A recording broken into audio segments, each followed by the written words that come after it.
या प्रकारच्या धार्मिक उन्माद आणि द्वेष या बेसिसवर एखादी निवडणूक लढवलं जाणं म्हणजे मला आठवतं खुद्द बाळासाहेब ठाकरेंना 6 वर्ष उभं राहायला तर दूरच, ते उभे राहायचेच नाही, पण मतदान करायला सुद्धा निवडणूक आयोगाने बंदी घातलेली. एक काहीतरी वाक्य ते बोललेले, मला बिल अडाणी पाठवतो तेच भरायला लागतं, मला एअरपोर्टला गेल्यावर अडाणीचंच एअरपोर्ट आहे, मला सॉल्ट पॅन मुंबईमध्ये हवे आहेत ते अडाणीने ताब्यात घेतलेले आहे, चौकामध्ये मला फाशी द्या असं कोणतरी म्हणालं होतं, तर यानंतर ब्लॅक मनी दिसला तर, आणि असं करून 87% पैसे चलनाचं नाहीसे केले होते 2016 साली 8 नोव्हेंबरला 8 वाजता, की कॅश ही ब्लॅक मनी आहे आणि डिजिटल पेमेंट हे खरं. आता तर ते अंक डिजिटल पेमेंट करताना सावधान.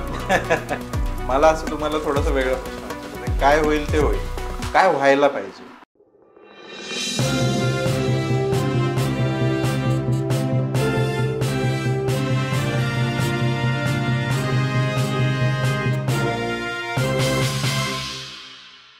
नमस्कार, इंडी जर्नलच्या निवडणूक विशेष वार्तांकनात आज आपण आहोत मुंबईमध्ये आणि नेहमीप्रमाणे पूर्ण निवडणूक वार्तांकनाची जी सांगता आहे ती जे तीर्थक्षेत्र आहे काय राजू परवेकर सर यांच्यासोबत आपण करतोय.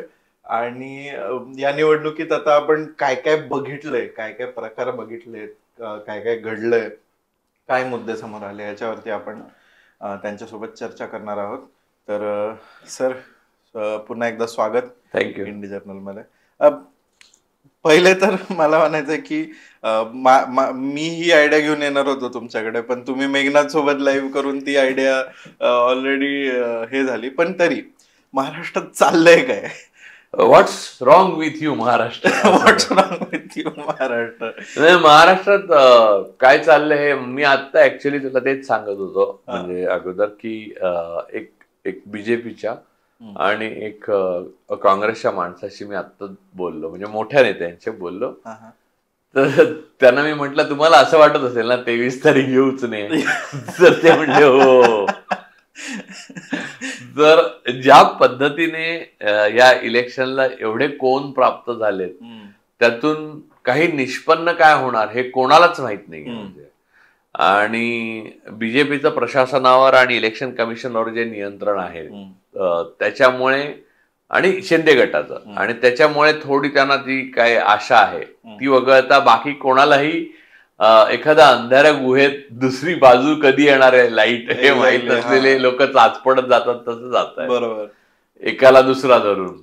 म्हणजे अक्षरशः एवढी अनप्रेडिक्टेबल, एवढी केओटिक, म्हणजे एकदम गोंधळलेली निवडणूक आता रिसेंट मेमरीमध्ये तर नाही. याचं कारण अमित शहा आहे. याचं कारण ज्या पद्धतीने त्यांनी मधल्या काळात अडाणींसाठी पक्ष फोडून चिरफाळ्या केल्या महाराष्ट्रातल्या 2 महत्वाच्या पक्षांच्या, आणि त्याची छोटी छोटी पिल्लं लावली. म्हणजे कसं आहे की तुम्हाला 20 वर्षाच्या एका मुलीशी लग्न करणं हे स्वाभाविक असतं. त्यांनी 5 वर्षाच्या 4 मुली निर्माण केल्या, त्यामुळे सगळी लफडी झालेली आहे. त्यामुळे तर याला जबाबदार ते आहेत. आता ते सगळं निभावणं हे त्यांना कठीण होऊन बसलंय. आणि त्यातलं असं आहे की एक मुलगी शहाणी निघाली, म्हणजे ते शिंदे गट जो आहे तो अजूनच शहाणा निघाला आणि त्यांनी सगळ्याच बाजूनी आपले वेळ गगनावरी नेलाय. त्यामुळे कोणालाच कोणाची खात्री नाही की कोण कोणाच्या मागे सुरी घेऊन उभा आहे. थोडक्यात ती किंग लेअरची कथा झाली आहे का? 4 मुली असतात आणि त्यातली कुठली, तसं शिंदेगड ती लाडकी मुलगी ठरतोय. तर ते एक झालंय. आणि दुसरं असं की छोटे असंतुष्ट वगैरे यांना पूर्वी जेवढं महत्व नसायचं तेवढं भाजपने गेल्या 10 वर्षात महत्व प्राप्त करून दिलं.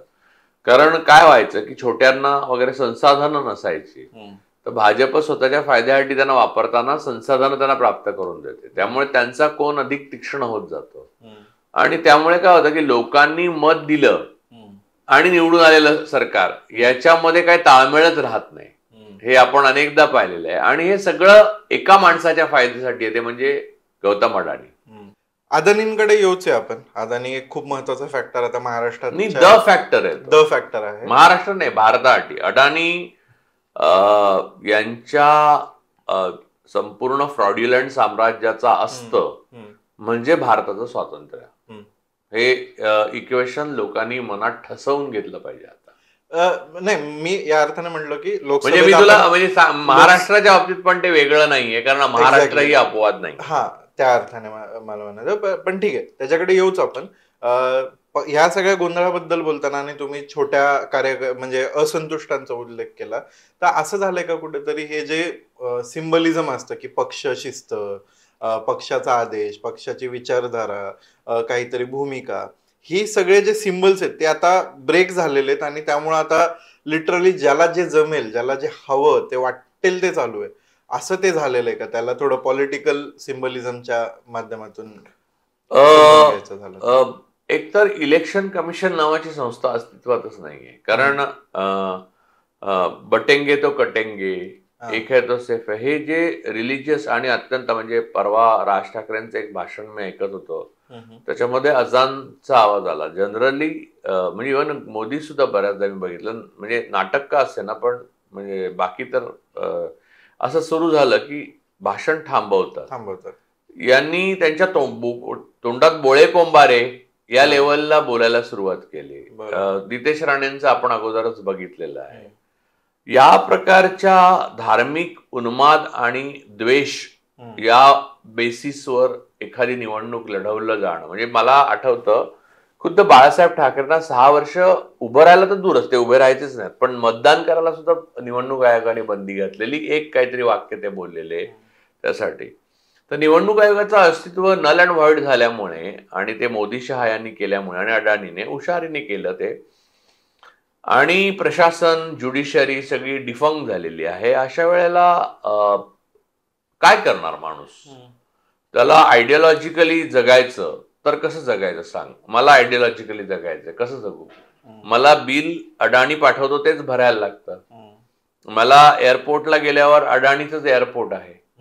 मला सॉल्ट पॅन मुंबईमध्ये हवे आहेत, ते अडाणीने ताब्यात घेतलेले आहेत. मला मोकळ्या जागा हव्या आहेत मुंबईत, त्या सगळ्या अडाणी तिथे आता बिल्डिंगा बांधायला घेतलेल्या आहेत. मला आरेचं जंगल हे मुंबईचं फुफ्फुस आहे, ते अडाणीने तोडून टाकलेलं, म्हणजे मेट्रोसाठी तोडलेलं आहे. याचं कारण जी सॉल्ट पॅनची जागा द्यायची होती मेट्रोला, ती न देता ती अडाणीला दिली, म्हणून तिथे आरेमध्ये ते करायला लागलं. गंमत अशी की त्याच्यातली अजून एक मेख अशी की आरेतनं बीकेसीला जाणाऱ्या ट्रेनला 4 लाख लोक रोज येणार होते असं सांगण्यात आलं होतं, ते 20,000 पण येत नाहीये, त्यामुळे प्रॉफिट मेकिंग शून्य आहे. बीकेसीतनं जी मेट्रो चालू केली मोदींच्या हस्ते, तिला आग लागली. त्याच्यानंतर त्या दिवशी असं झालं की पहिली भुयारी मुंबई जी मेट्रो आहे ती 1 तास मध्येच बंद पडली होती, त्यामुळे लोकांमध्ये कोलाहल आणि भीती माजली. या शॉर्ट साइटेड पैसे खाऊन निर्माण केलेल्या ज्या इन्फ्रास्ट्रक्चरवर फॅसिझमचा फार विश्वास असतो. का माहितीये? इन्फ्रास्ट्रक्चरचे प्रोजेक्ट उभे केले मोठे मोठे की पटकन पैसे काढता येतात खूप मोठ्या प्रमाणावर, ते इतर प्रोजेक्ट मधनं काढता येत नाही. त्यामुळे लोकांना वाटतं आपल्यासाठी इन्फ्रास्ट्रक्चर केलं, ते वास्तवात तसं नाही आहे.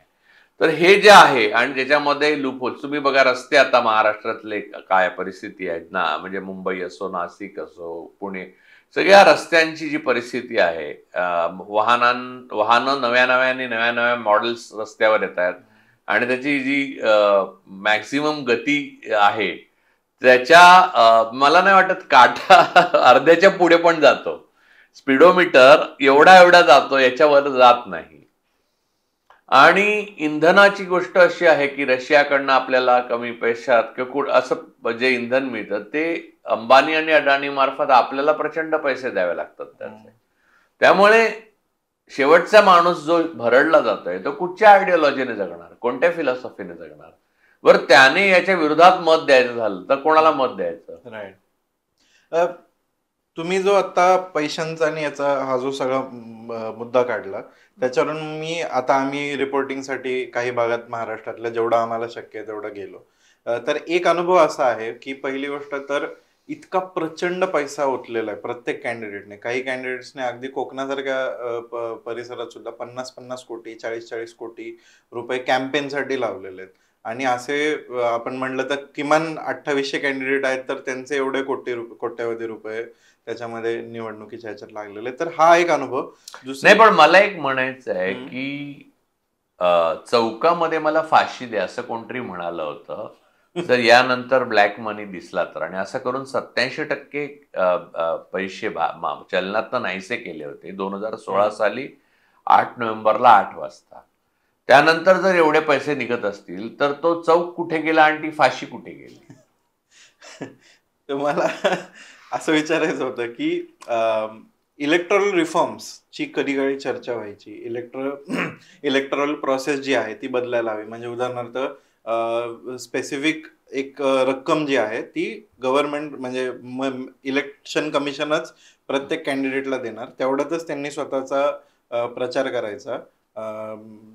कॉमन स्पेसेस, कॉमन गुड्स जे आहेत तेच दिले जातील, तेच वापरायचे आणि त्यातून प्रचार होईल आणि तुम्ही तुमचे मुद्दे मांडाल तेच निवडणूक होईल. सो इलेक्शन स्पेंडिंग वरती जे मर्यादा होत्या आणि आहेत खरं तर, फक्त त्याचं इम्प्लिमेंटेशन दिसत नाहीये. तर त्याची वेळ आलेली आहे का त्याची चर्चा करण्याची, इलेक्ट्रल रिफॉर्मची? हा एक भाग झाला. आणि दुसरं मला विचारायचं आहे की एजन्सी थ्रू कॅम्पेनिंग करणं हे दुर्मिळ होतं आधी, आणि तुम्ही उमेदवारांची, पत्रकार वगैरे थेट संवाद साधू शकायचे, त्यांची वेळ घेऊ शकायचे. आता इलेक्शन एजन्सी जी आहे त्यांची ती ठरवते वेळ त्यांच्या थ्रू. म्हणजे कॅन्डिडेट तयार असेल तरी एजन्सी मना करते, आणि त्याच्यामध्ये सुद्धा एक पैशाचा खूप मोठा एक व्यवहार चालू आहे. तर कॅम्पेनिफिकेशन, एजन्सीकरण झालंय का कॅम्पेन्सचं? आणि दुसरीकडं ह्या इलेक्ट्रल रिफॉर्म्सची वेळ आलेली आहे का? इलेक्ट्रल रिफॉर्मच्या बद्दल मी एवढंच म्हणेन की इलेक्शन कमिशनचाच पत्ता नाही तर कुठचा रिफॉर्म. पहिली गोष्ट, खुद्द इलेक्शन कमिशनरना झेड सिक्युरिटी दिली म्हणजे त्यांना गृहकैदेत ठेवलं. तर ते जाहिराती पंतप्रधान आणि इतर महत्वाचे जे भाजपचे पदाधिकारी आहेत त्यांच्या निवडणूक संहितेच्या बाहेरचं वर्तन याच्यावर लगाम नाही लावू शकत. तर ते कोणते पैसे देणार आणि वाटणार? म्हणजे ते पैसे आता तर दूरदर्शन किंवा कुठच्याच माध्यमावर, सरकारी माध्यमावर पूर्वी वेळ दिली जायची, असं काही राहिलेलं नाही. इलेक्शन कमिशनचं कम्प्लीट नियंत्रण भारतीय जनता पक्षाच्या हातात आहे, ते अमित शहाच्या हातात आहे. सरळ सरळ गोष्ट बोलायची झाली तर. त्यामुळे आता ही गोष्ट तो विसरा की इलेक्शन कमिशन आता नियंत्रित करणार आणि ते सगळ्यांना पैसे तेवढे देणार आणि फ्री अँड फेअर इलेक्शन होणार. हा तर मुद्दा संपला. राहता राहिला तुम्ही दुसरा विचारलेला प्रश्न, तो म्हणजे एजन्सीज मध्ये येणं. मध्यस्थ असणं ही एक पाश्चात्य कल्पना, म्हणजे पश्चिमी पण तिथे ना त्याला एक नियम आहे, त्याला कोड ऑफ कंडक्ट आहे, त्यांना काही डूज अँड डोंट्स आहेत. इथल्या मध्यस्थांना काही डूज आणि डोंट्स काहीही नाही. हे पहिल्यांदा भाजपने आणलं, त्यांच्याकडे अनगिनत पैसा आला, त्याच्यामुळे ती एजन्सी आली आणि मग एजन्सी, त्याला यश मिळतं एजन्सीमुळे, म्हणून ह्याला एजन्सी ठेवली, असं करत गेलं. असं काहीही नाहीये. तुम्हाला एक निवडणुकी सांगतो, किंवा जेव्हा लालू आणि यांनी नितीश कुमारने मिळून निवडणुका लढवल्या होत्या लोकसभेच्या पहिल्या, तेव्हा महागठबंधन, आणि मिळून लोकसभा लढवल्या तेव्हा, सॉरी विधानसभा लढवल्या तेव्हा एजन्सी नेमली होती यांनी, नितीश कुमारने, प्रशांत किशोरची, आयपॅक, आणि लालूनी काही एजन्सी नेमली नव्हती. लालूंच्या सीट्स जास्त आल्या होत्या.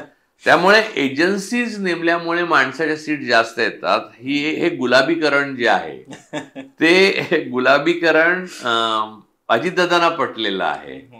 शिंदेना कसं आहे माहिती आहे ना, की मी लेखनिक ठेवला, समजा मी घोस्ट रायटर ठेवला, तर मी का ठेवीन? कारण मला लिहिता येत नाही. बरोबर.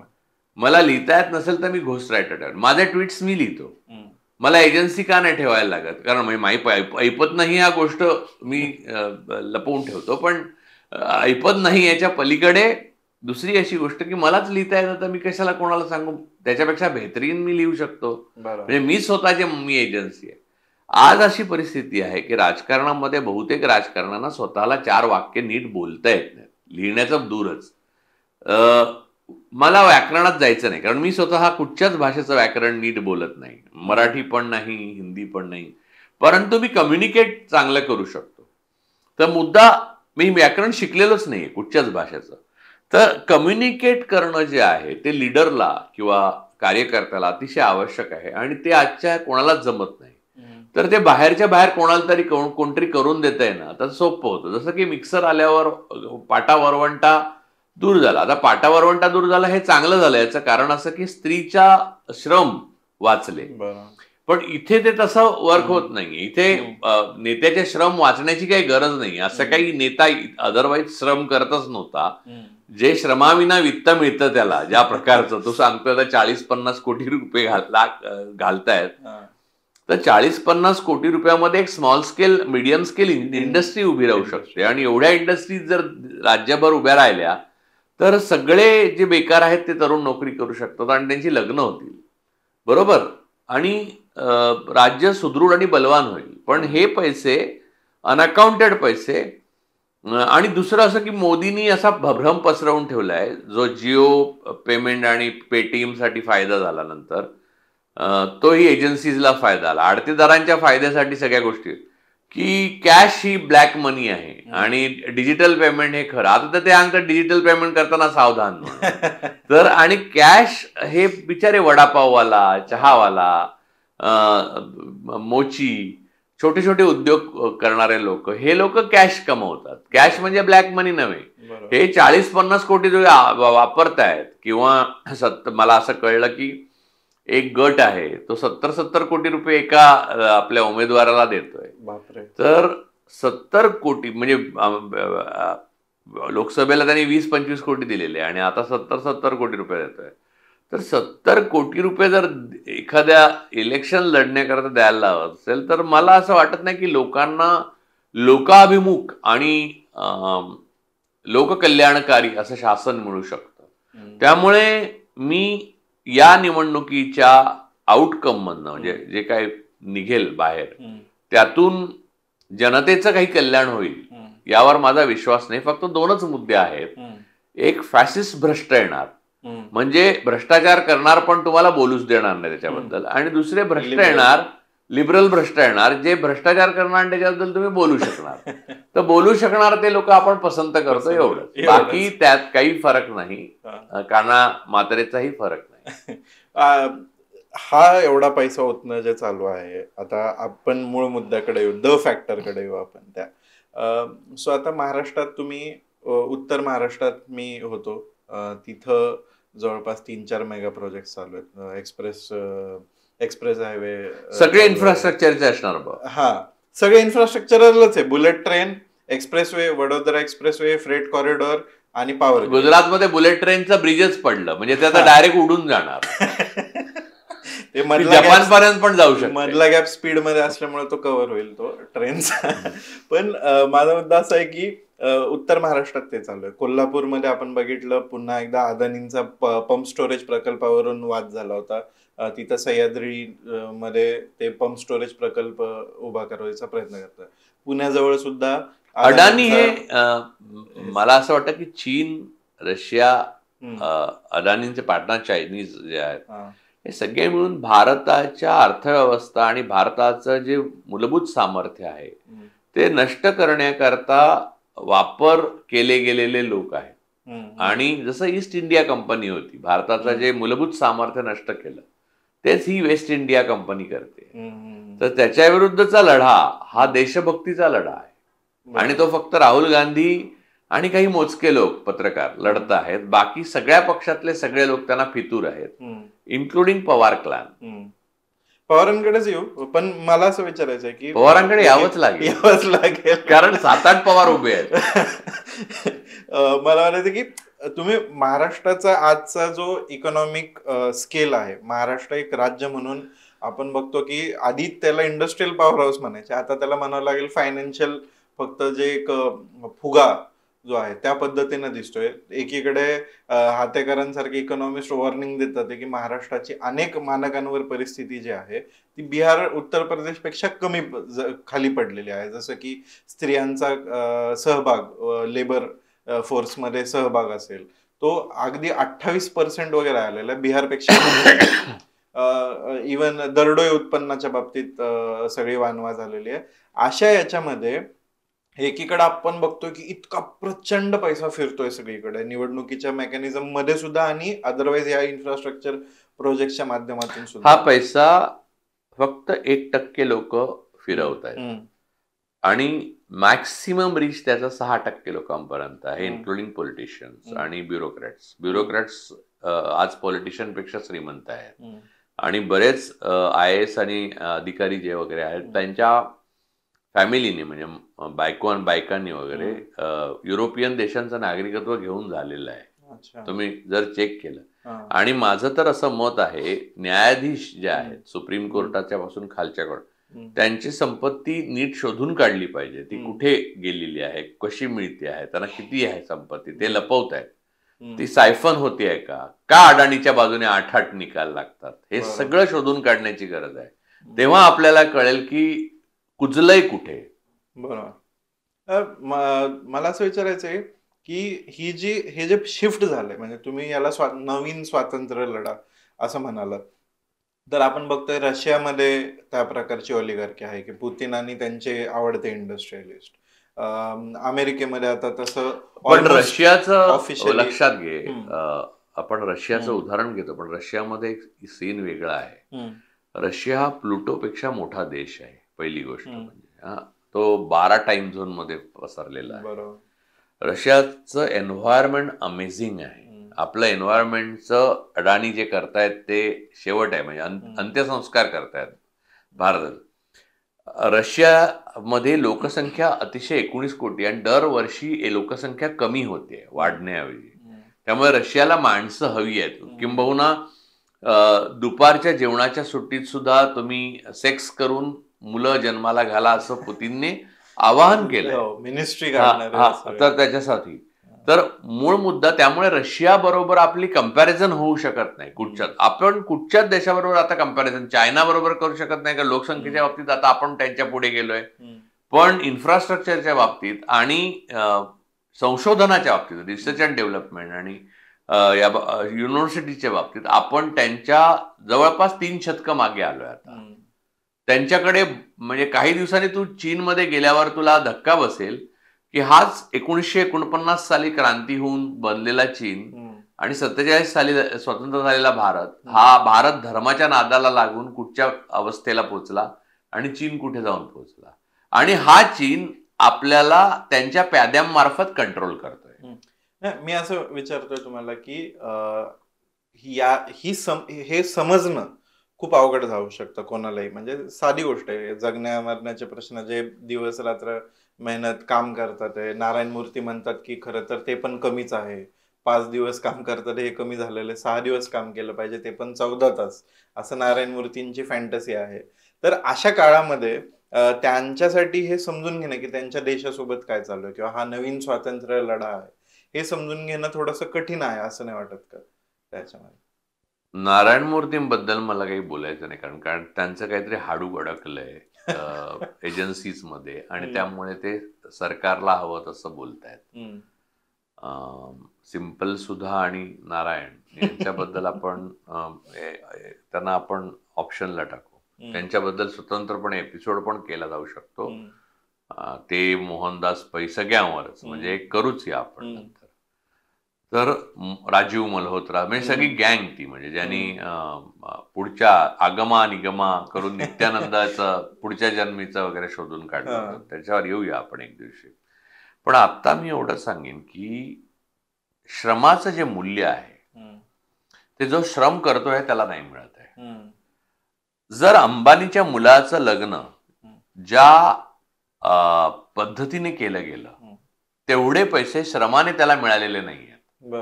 ते श्रमानेच मिळालेले आहेत, पण ते दुसऱ्या कोणाच्या तरी श्रमाने मिळालेले. त्यामुळे 80 तास कोणी मेहनत करत नाही असं नाही. 80 तास आनंद आणि आकाश अंबानी मेहनत करत नाहीत. दुसरा कोणतरी श्रम करतो, त्याच्या बदल्यात त्यांना ही गंमत मिळते. एक, ट्रम्प निवडून आल्यावर अचानक अडाणींनी ट्विट टाकलं की आता आपण इन्व्हेस्ट करू. म्हणजे त्यांना मजा आली की CIA ला केश पटेलच आहे, म्हणजे आपडो माणूस वगैरे, तसं सगळं तुळशी गाबार्ड वगैरे, की मी आता खूप बिलियन मध्ये इन्व्हेस्ट करणार. कुठून बिलियन येणार आहे? यांच्यावर कर्ज आहे आणि भारतीय PSUs हे घेतात आणि भारतीय बँका आणि LICचे पैसे आणि 15,000 जॉब अमेरिकेत क्रिएट करणार. तुम्हाला सांगतो की अडाणींचा इथला जॉब क्रिएट केलेत किती? 36,000. आणि अंबानींच्या मुलाचं लग्न संपल्यावर त्यांनी 42,000 लोकांना कमी केलेले. त्यांना अडाणींनी आधी नोकरी द्यावी, मग अमेरिकेत 15,000 नोकऱ्या निर्माण कराव्या. कळलं? ते हिंडनबर्ग रिपोर्ट वगैरे सगळं आपल्या मागचं शुक्लकाष्ट नष्ट होऊन आता जग आपल्या मुठ्ठीत यावं आणि आपल्या सगळ्या जगामध्ये आपण अशा प्रकारचं वर्तन, केनया, बांगलादेश, श्रीलंका, जिथे ते साहेब जातील त्याच्या मागोमाग जाऊन आपण जे काय फ्रॉड्युलंट काम करतो असं हिंडनबर्ग म्हणतात, ते सगळं करायला मिळावं म्हणून हे सगळे आनंदाचे डोहाळे लागलेले आहेत त्यांना. परंतु लक्षात घ्या की श्रम करण्यामध्ये भारतीय माणूस कमी. तुम्ही बघाल की आज रस्त्यावर जर तुम्ही फिरत असाल, ह्या इमारती उभ्या राहतात अडाणींच्या, हे प्रकल्प उभे राहतात, ही सुरजागडला जंगलं तोडली जातात, ते 80 तास काम करत असणारे लोक, नारायण मूर्ती आहेत का तिथे, ते कोणतरी काम श्रम करतंय ना 80 तास, तेव्हा नारायण मूर्ती मजा करतायत. त्यांची मुलगी युकेला आहे, या सर्व भारतातल्या कॅबिनेट मिनिस्टर्सची मुलं परदेशात शिकतात, ते त्या लोकांचे श्रम आहेत. हे गगनचुंबी इमारती 76 मजल्याचे 80 मजल्याचे आज लोढा बांधतायत मुंबईमध्ये. म्हणजे साम दाम दंड भेद करून जमीन बळकावून ते सगळं केलं जात आहे. शाकाहारी टॉवर उभे राहत आहेत. हे टॉवर उभे करणारे मजूर तुम्ही बघा, ते 80 तास काम करतात, पण त्या टॉवरमध्ये त्यांना जाता येतं. ही एक वेगळ्या प्रकारचा ब्राह्मणिझमच आहे. ज्या वडारांनी मंदिरं बांधली, मंदिर बांधून झाली आणि त्यात मूर्ती आली आणि प्राणप्रतिष्ठा झाली की वडारांना आतमध्ये जायला परवानगी नाही. हे वेगळ्या प्रकारची ब्राह्मणिझम श्रमाचं चाललेलं आहे. ब्राह्मो कॅपिटलिझम आणि या ऑलिगार्की आहे. आणि या लोकांना देशद्रोहाखाली शिक्षा झाली पाहिजे, त्याशिवाय हा देश खऱ्या अर्थाने मोकळा श्वास घेऊ शकणार नाही. आता आपण थोडस लोकल लेवलला जे पॉप्युलर चर्चा आहे त्याच्याकडे येऊ की तुमचा पवारांवरती विश्वास नाही हे तर आता सर्वांना ठाऊक आहे की पवारांना पण ठाऊक झालेलं असेल ते. तर एक म्हणजे याचं कारण काय आहे, वारंवार तुम्ही पवारांवरती ज्या पद्धतीने शंका व्यक्त करतात ती गोष्ट. पण माझ्यात चूक काय आहे, म्हणजे फॅक्च्युअली पवारच स्वतः सांगतायत. म्हणजे अजित पवारांनी इंटरव्ह्यू दिल्यावर त्याच्यात सांगितलं नंतर आणि पवार हे नाही माने ते, म्हणजे तुम्ही त्यांना प्रश्न विचारला की सांगतात नाही तो अडाणी आहे ना, तो 25 वर्षापूर्वी मग एक छोटा माणूस होता, तो माझ्याकडे प्रोजेक्ट घेऊन आला आणि मग मी त्याला इलेक्ट्रिसिटीचा प्रोजेक्ट दिला, भंडाऱ्याचा प्रोजेक्ट. अरे दाऊद सुद्धा लहानपणी आईच्या अंगावरच दूध पित होता, त्याचा आता काय संबंध? 25 वर्षापूर्वी तो श्याम होता, पण आता पाब्लो झालाय. मुंद्रा पोर्टवर येणाऱ्या ड्रगचा हिशोब कुठे आहे? आणि इस्रायलमधनं जी शस्त्र तुम्ही दुसऱ्या नावाने इतर युद्धामध्ये विकतायत, म्हणजे ड्रग्ज आणि आर्ममेंट, हे जगाच्या इतिहासात सगळ्यात काळा अध्याय मानला जातो. त्यामध्ये असलेला हा श्याम आहे का? तर त्याच्याशी तुम्ही संबंध ठेवता. त्याने एक चांगला चाललेला चॅनल जो लोकशाहीचं रक्षण करतोय तो हात पिरगाळून विकत घेतला. नंतर लक्षात आलं की प्रणव रॉय सुटले सही सलामत, तो घेतला. तेव्हा त्या चॅनलच्या व्यासपीठावर जाऊन तुम्ही त्याच्या एडिटर संजय पुगालियाला मुलाखत देऊन हा चांगला माणूस आहे, हा व्यवस्थित करतोय वगैरे हे सांगता. आणि तुमचा कोण तो पुतण्या का नातू कोण, रोहित नातू तो सांगतो की काय नाही हे उगाच आपलं यांच्या विरुद्ध षडयंत्र आहे. तर आम्ही काय वाचता येत नाही का आम्हाला कागद, का आम्ही अज्ञानी आहोत? म्हणजे सुदैवाने काय झालं की ब्रिटिशांच्या काळामध्ये आणि त्याच्यानंतर जवाहरलाल नेहरूंच्या आणि डॉक्टर बाबासाहेब आंबेडकरांच्या, फुले शाहू यांच्या सगळ्यांच्या कृपेमुळे आम्हालाही शिक्षण घेता आलं आणि आम्हालाही वाचन करण्याची सवय लागली. त्यामुळे पवारांनी सांगितलं म्हटल्यावर ते खरं आहे असं मानण्याची वृत्ती आम्ही टाकून दिली. किंवा महाजन सांगतात किंवा अभिजन सांगतात ते बरोबर आहे असं आम्ही स्वतः वाचून बरोबर आहे का चूक आहे ठरवायला लागलो. तेव्हा आम्हाला लक्षात आलं की पुरावे ह्या मताच्या विरुद्ध आहेत. तर मला जरी त्यांच्याबद्दल 6 दशकाच्या कारकिर्दीवर आपणच कार्यक्रम केलेला तर त्याच्याबद्दल आदर असला तरी त्यांचं म्हणणं मी स्वीकारू शकत नाही. पण मला असं म्हणायचंय की समजा त्यांचं जस्टिफिकेशन, समजा मी बाजू नाही घेते, मी एक डेव्हिल्स ऍडव्होकेट डाऊनचं असल्यामुळे तुला बाजू घेण्याखेरीज पर्यायही नाही. पण मला असं विचारायचंय की तुला गावात राहायचंय शेवटी वास्तव हे सुद्धा एक गोष्ट आहे की नाही. मी खूपच क्रिटिकलीच विचारतोय हा प्रश्न, की एक जस्टिफिकेशन असं आहे की भांडवलाचं जग आहे, भांडवल नियंत्रित करून तुम्ही लोककल्याण करणं यासाठी भांडवल गरजेचं आहे आणि त्यासाठी ते भांडवलदारांना प्रोटेक्ट करतात किंवा भांडवलदारांच्या बाजूने काम करतात.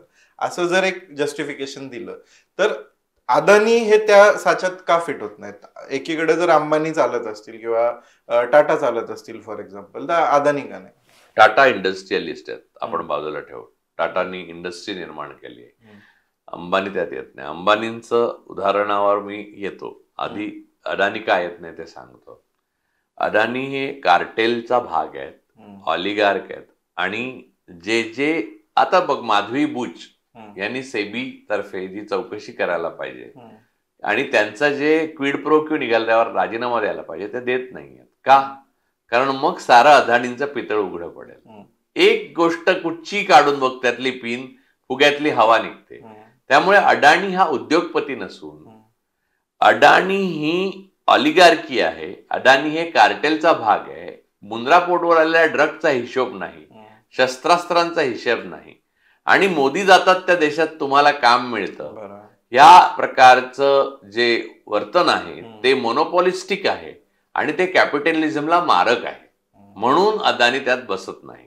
आता अंबानीचं घेऊ आपण.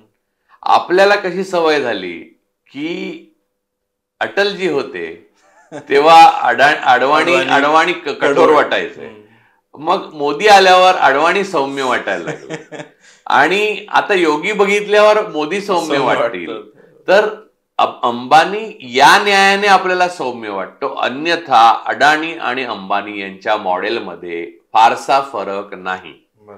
टाटा त्यात धरू नको. टाटा हे इंडस्ट्रियलिस्ट आहेत. त्यांच्याकडनं चुका होत नाहीत का? तर होतात. त्यांच्याकडनं मिसमॅनेजमेंट होत नाही का? होतात. हे बघ की मिसमॅनेजमेंट नंतर चुका आणि फ्रॉड यामध्ये मूलभूत फरक आहे. फ्रॉड हा बाय इंटेन्शन केलेला असतो आणि तेलाच्या बाबतीत म्हणजे जे ONGC लॉस मध्ये जातं तेव्हा रिलायन्स फायदा देतं तेल, जेव्हा BSNL लॉस मध्ये जातं तेव्हा जिओ फायदा देतं. रिटेलमध्ये तुम्ही बाकी प्लेयर मारले जातात आणि लक्षात घे की 2014च्या अगोदर आपल्याकडे केवढे ऑपरेटर होते मोबाईलचे, आता किती ऑपरेटर राहिले. तर हे जे आहे मोनोपॉलिक आणि संपत्तीचं केंद्रीकरण इतक्या लेवलला नेणं की अख्खा देश आपल्या पिळवणुकीच्या खाली रगडून निघेल.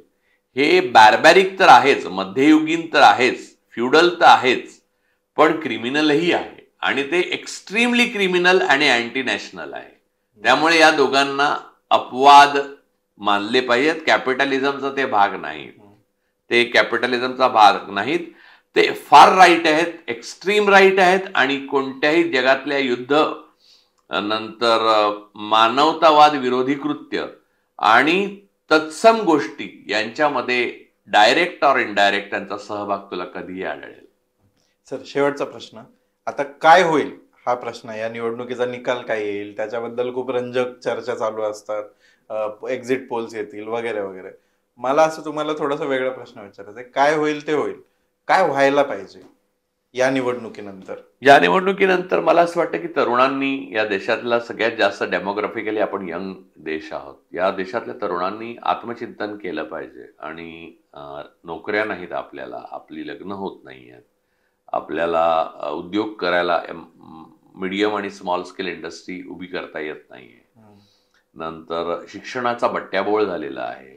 वाटेल त्या आयुष मिनिस्ट्री सारख्या मिनिस्ट्रीला आपण सायंटिफिक मानायला लागलेलो आहोत. होमिओपॅथी आणि आयुर्वेदाला प्रतिष्ठा प्राप्त झालेली आहे. या अशा जगामध्ये आपण शतकानुशतकं मागे जाऊ आणि आपण जी प्रगती गेल्या 70 वर्षात केली त्याच्यात आपण मागे पडून आपली जी बघ, आता अनेक परदेशात गेलेले लोक आज नाव मिळवतात, आज मोठ्या पदावर जातात. आपण आनंदाने सांगतो सुंदर पिचाई झाली.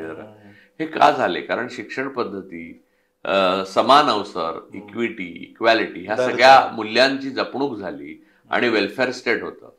ते जर राहिलं नाही तर आपल्याला भवितव्य नाही. आपल्या आई वडिलांवर आपण भार होऊ आणि आपण एका शोषिताचं मरण मरू हे लक्षात येतं. हे बघ, तुला जबरदस्तीने ना मी गुलाम करू शकतो, तुला जबरदस्तीने मी स्वतंत्र नाही करू शकत.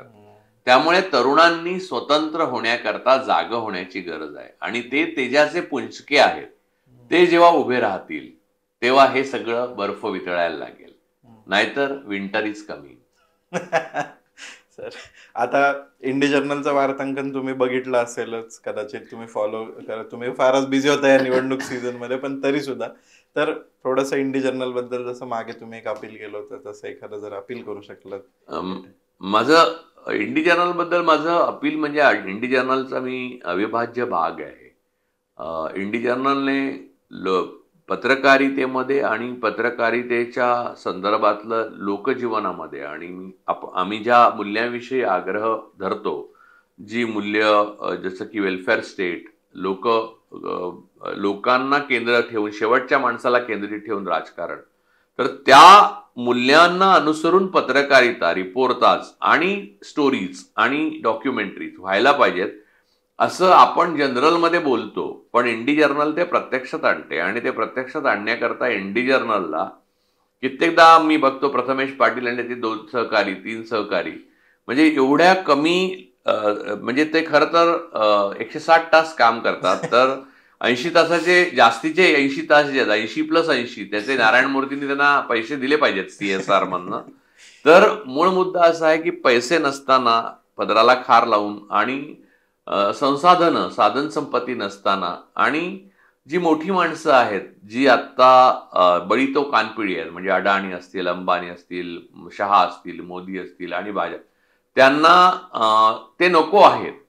कारण खरं ते लोकांसमोर आणत आहेत. अशा प्रकारचं काम इंडी जर्नल करतं आहे, परंतु ते लोकांसाठी करतंय आणि लोकांचं करतंय, तरुणांचं करतंय. आणि तरुणांचे तेजाचे पुंजके यातून बाहेर येण्याला मार्ग मिळू शकतो. म्हणून इंडी जर्नल जिवंत राहिलं पाहिजे, वाढलं पाहिजे आणि मोठं झालं पाहिजे. कारण एका रात्रीचं हे काम नाहीये. खूप काळ आणि खूप सातत्याने कष्ट प्रथमेश आणि त्याची सगळी टीम घेत असते. तर मला असं वाटतं की महाराष्ट्रातल्या आणि महाराष्ट्राबाहेरच्या पण तिथे जे लोक हे पाहतायत, त्यांना सढळपणे मदत करावी, संसाधनांची मदत करावी, इक्विपमेंटची मदत करावी, पैशांची मदत करावी. आणि तुम्ही स्वतः कुठे जिथे जगाच्या पाठीवर असाल आणि तिथून काही रिपोर्ट आज पाठवू शकत असाल तर तेही पाठवावे. सो आता याच्यापेक्षा वेगळं काही मी अपील करणार नाही. लवकरच आम्ही इंडी जर्नल मीडिया कॉन्क्लेव्ह जे आहे, मागच्या वर्षीचं प्रचंड यशस्वी झालं होतं, लवकरच आता हे 2ऱ्या वर्षीच्या कॉन्क्लेव्ह बद्दल आम्ही एक अपडेट घेऊन येतोय लवकरच. तर पाहत राहा इंडी जर्नल, लाईक करा हा व्हिडिओ, शेअर करा तुमच्या मित्रमैत्रिणींसोबत, आणि इंडी जर्नलला सबस्क्राईब करायला विसरू नका. इंडी जर्नलचं हे जे निवडणूक विशेष वार्तांकन आहे ते इथेच आम्ही संपवत आहोत. धन्यवाद.